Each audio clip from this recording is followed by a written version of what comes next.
we are in the middle of the desert. These conditions are very harsh for plants, for animals, for people.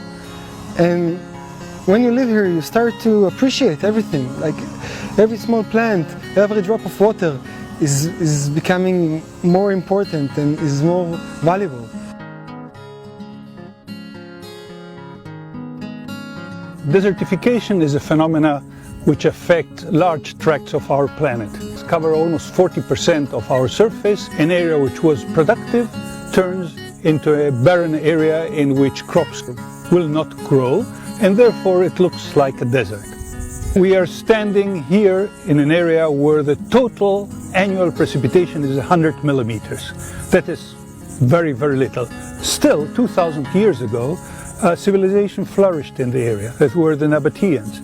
And they managed to survive in this area in which we believe that the rainfall was not so different from what it is today by using the floods that are generated in deserts. This is a characteristic of most deserts, that when it rains you've got floods.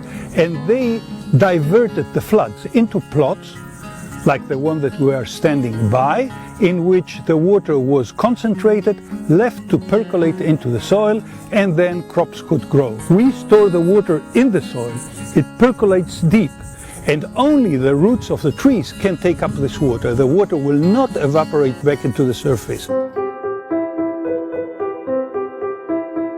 As you can see behind me, we are in the desert of Israel. This area is very dry, temperature very high. We have 3 different grapevine rootstocks, which differ in their tolerance levels. We are using Shiraz, and that's the Sion. We try to see if we can utilize new water source, such as saline water, which we have 800 meters below us. We try to find new agro techniques which are more suitable for the desert, starting from mulching. We want to find a good material which we can mulch the ground to prevent evaporation from the soil.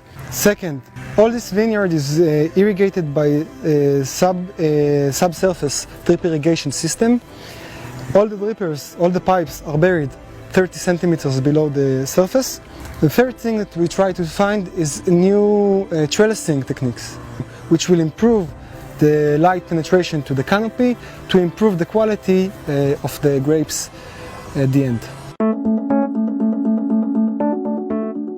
Currently, the water use efficiency in the world is really low. 50% of the water will go into the plants and 50% will be wasted. We are investigating the water use efficiency of the corn plants, trying to monitor the root system of the corn plants using very sophisticated cameras. Doing this monitoring enabling us to change the irrigation regime, namely the quantity and the scheduling of the irrigation. Our aim is to improve the crop per drop, the amount of yield that we will get from the corn plants, for instance, to the water amount that we will apply. We want to do it also in a sustainable way, that if we have waste of water, the water that will flow below the root zone will not contaminate groundwaters. By manipulating the root system, we can acquire more nutrients, more water in harsh conditions. For instance, we can do grafting, taking part of the plant from one variety and taking another from a different variety and graft them together. We can change the irrigation and the fertilization system, and we can use many other agro techniques that can improve water use efficiency and nutrient use efficiency.